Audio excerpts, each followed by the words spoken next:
Because vele it's not supposed to be here, I'll take it out, move it here,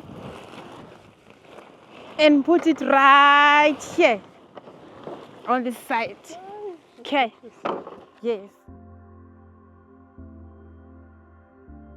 So my name is Precious Mohali. I'm the founder of PPM Plastic Management. We are a buyback center based in Vosloorus.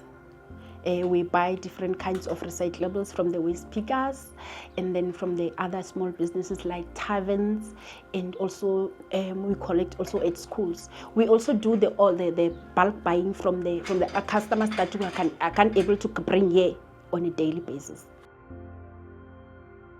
I have learned that this is a male-dominated business. You know, women are few.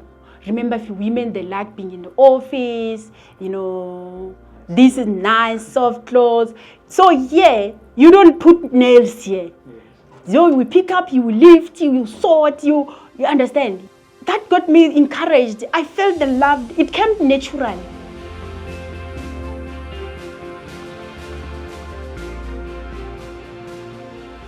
I don't know what to say. I don't know how to say it, but I see a huge difference. There's a huge difference. Especially that now I saw what I saw, the process that I saw on the Ember360 years.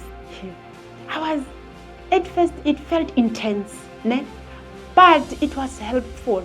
When I see some of the requirements, the things that they need, they open your mind in a business. If you go through it, you will just see yourself being up there, because we all have the dreams.